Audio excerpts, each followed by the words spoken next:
It was a Sunday morning that felt like any other in Hawaii, quiet, warm, almost impossibly peaceful.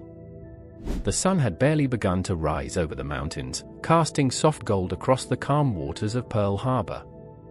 The battleships of the U.S. Pacific Fleet sat at anchor, massive and motionless, like sleeping giants unaware of the storm approaching. Sailors were just beginning their routines, some cleaning decks, some writing letters home, others still asleep in their bunks, believing this would be another slow and easy day in paradise. Across the base, the air tasted of salt and stillness. A few soldiers on duty noted how strangely calm the sky was, no clouds, no wind, nothing to break the morning silence. Church bells rang faintly in the distance. Families living on the base prepared breakfast. Children played on porches as the first rays of sunlight spread across the harbor. No one imagined that history was minutes away from tearing that quiet world apart. No alarms, no warnings, just a gentle morning that felt too perfect to be real. At 6:30 a.m., a small blip flickered across an Army radar screen in the north. The operators assumed it was a squadron of American B-17s expected from the mainland. The blip was ignored. The silence continued. Far above the Pacific, however, hundreds of Japanese aircraft cut through the sky, silent shadows moving in disciplined formation. Pilots looked down at the island below, aware that in a few moments the world would change forever. Engines hummed softly, their targets already marked. Back at Pearl Harbor, sailors joked, smoked, and prepared for breakfast. Some leaned on railings, watching the sunlight dance across the water. They couldn't hear the approaching thunder. They couldn't feel the danger closing in. Then, at 7:48 a.m., the silence began to fracture. Birds scattered. A distant rumble rolled across the harbor like an approaching storm. Sailors looked up, confused, squinting into the bright sky. And then they saw them, dark shapes descending, glinting metal catching the light. The quiet morning was over. The day the sky fell had begun. At 7:48 a.m., the sky above Pearl Harbor erupted. The first wave of Japanese aircraft, bombers, dive bombers, torpedo planes, and fighters, burst from the clouds like a swarm of steel hornets. The peaceful morning shattered as the roar of engines filled the air, a deafening sound that seemed to shake the island itself. For a split second, stunned silence gripped the sailors below. Then the bombs began to fall. Torpedo planes skimmed just above the water, racing toward Battleship Row with terrifying precision. Their torpedoes sliced into the harbor, leaving trails of white foam before slamming into the hulls of the USS Oklahoma, USS West Virginia, and other anchored giants. Metal twisted, decks buckled, and water rushed in. The Oklahoma began to list immediately, sailors scrambling desperately as the world tilted beneath them. Overhead, dive bombers peeled downward almost vertically, their sirens screaming like demons. They targeted the USS Arizona, the pride of the Pacific Fleet. A massive armor-piercing bomb tore through her deck and ignited the forward magazine. The explosion was instant, violent, and absolute, a towering column of fire and smoke rising into the sky, visible for miles. More than 1,000 men were killed in seconds. The harbor shook as if struck by an earthquake. Machine gun fire raked the base. Pilots fired at anything that moved, trucks, aircraft, even men running across open fields. The American aircraft on the ground were lined wing to wing, easy targets. One airfield after another burst into flames, black smoke curling upward as planes exploded on their stands. Sailors dove into the oily water to escape the inferno, only to swim through burning patches of fuel. Others climbed ropes, hauled hoses, or dragged wounded comrades to whatever shelter they could find. Commanders shouted orders buried beneath the chaos, trying to respond to an attack no one believed was possible. The entire harbor was swallowed by noise, explosions, screams, shattering metal, the relentless roar of engines.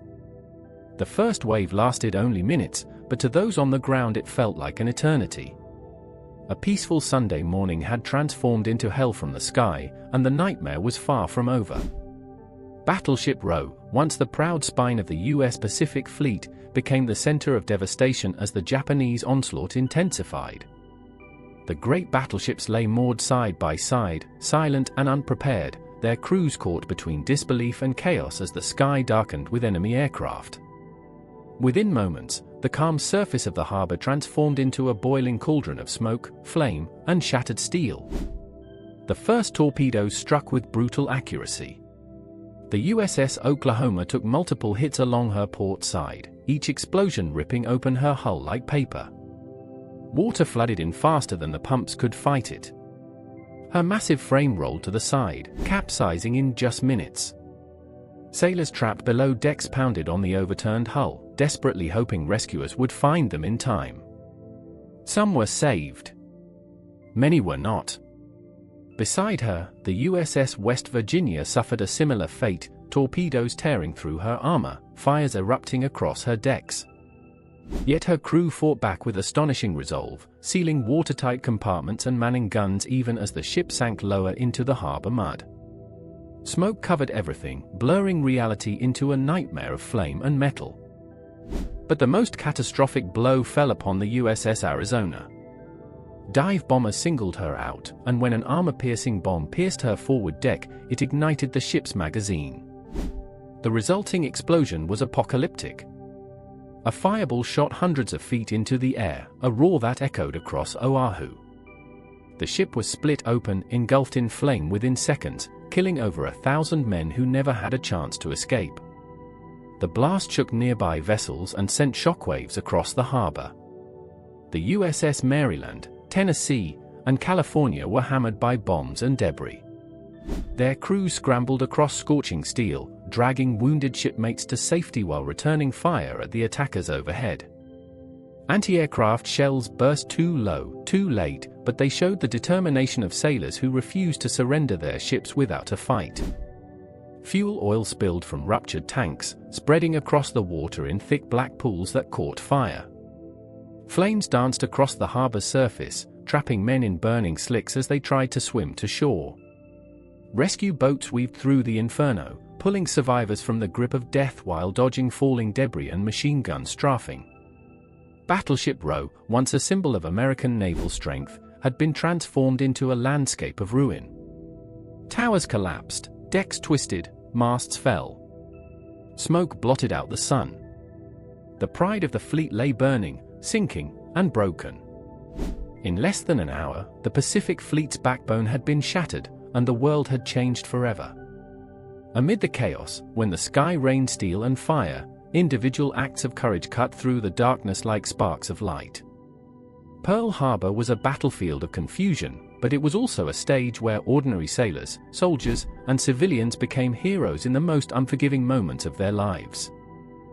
On the USS Arizona, moments after the massive explosion tore the ship apart, surviving crew members, some burned, others bleeding, rushed toward the flames rather than away. Men dragged unconscious shipmates across deck so hot their boots melted. One young sailor, blinded by smoke, guided 3 wounded men to safety by touch alone before collapsing himself. Another refused to abandon his post, firing an anti-aircraft gun manually after the power failed, determined to strike back despite the odds. Across the harbor, on the USS Oklahoma as she rolled over, sailors trapped inside fought to survive. With water rising in pitch-black compartments, they pounded on the hull, signaling their locations.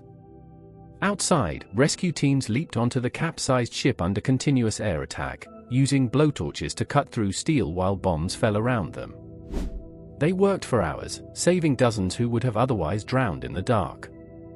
At Hickam Field, airmen scrambled to their planes even as Japanese fighters strafed the runways. Some never made it off the ground, others lifted into the sky with smoking wings, engines coughing, determined to meet the enemy head-on. Mechanics grabbed rifles, firing at aircraft with anything they could wield. Medical personnel treated the wounded on floors soaked with oil, blood, and shattered glass. Civilian workers joined the fight without hesitation.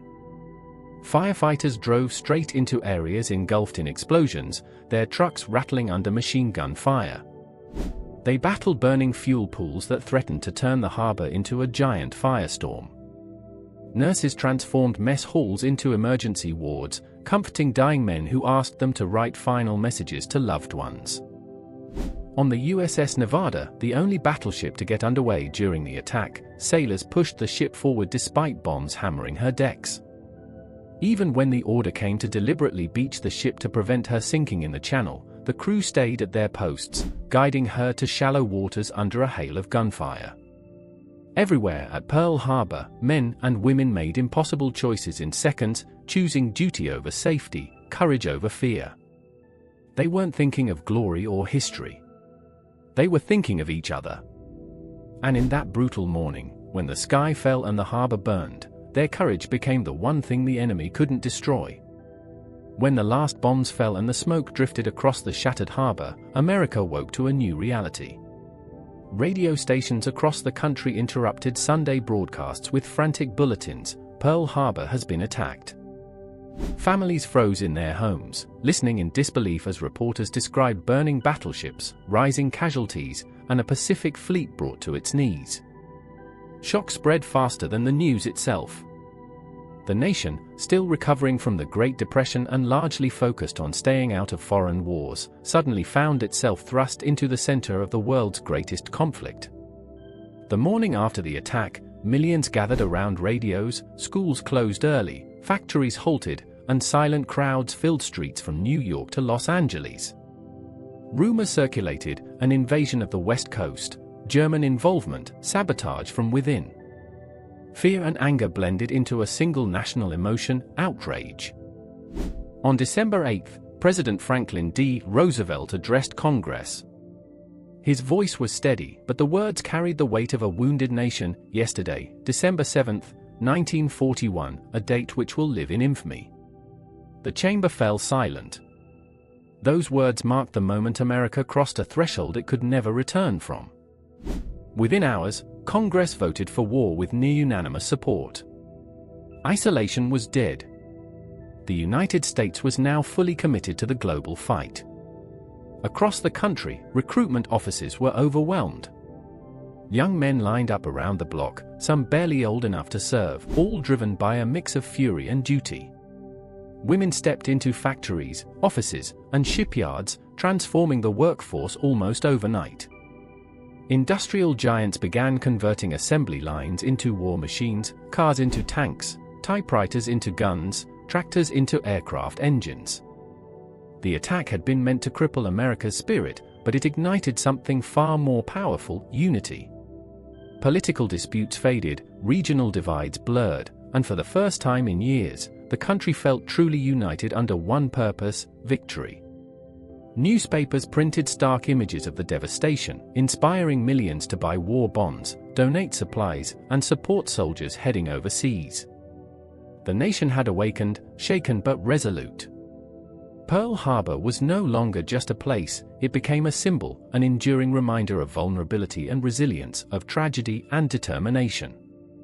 And from that day forward, the United States moved with a single voice, preparing to fight a war that would reshape the world. When the smoke finally began to lift over Pearl Harbor, the scale of the devastation felt unreal. Battleships lay twisted and broken. Aircraft smoldered on runways. Thousands of lives were gone or forever changed. But in the ashes of that morning, something else began to rise, an awakening that would reshape the world. News of the attack traveled across the United States with electric speed. Radios crackled with urgency, families gathered around sets in disbelief, and newspapers rushed out special editions. Shock turned quickly into grief, and grief into something deeper: resolve. Ordinary Americans, many who had never heard of Pearl Harbor before that day, felt the weight of the moment settle on their shoulders. The next day, December 8, President Franklin D. Roosevelt stood before Congress and the nation, his voice steady despite the enormity of what had happened. He spoke just 7 words that would echo through history, a date which will live in infamy. In that moment, the attack was no longer just a tragedy, it became a turning point. Roosevelt asked for a declaration of war, and Congress answered almost unanimously. The United States had been pushed into the global conflict, and there would be no turning back. Across the country, enlistment offices overflowed. Young men lined up around city blocks, some barely old enough to shave, others veterans of hard lives but ready for a new fight. Women stepped into factories, shipyards, and offices, ready to build the machines and momentum of a nation mobilizing for war. The isolation that had once defined American policy dissolved overnight. A sleeping giant, as Japan's own leaders would later say, had been awakened. But the awakening was not fueled by anger alone. It was fueled by memory of sailors who never left Battleship Row, of airmen who fired back with burning wings, of nurses who held dying men's hands in their final moments. What happened at Pearl Harbor was not simply an attack on a harbor, it was an assault on the belief that distance could keep danger away. As the nation moved forward, the shadow of that morning remained, shaping a resolve that would carry America through the darkest years of the war. From the Pacific Islands to the beaches of Normandy, Pearl Harbor lived in every mission, every battle, every sacrifice. The sky fell on December 7, 1941. But from the rubble rose a nation that refused to stay on its knees.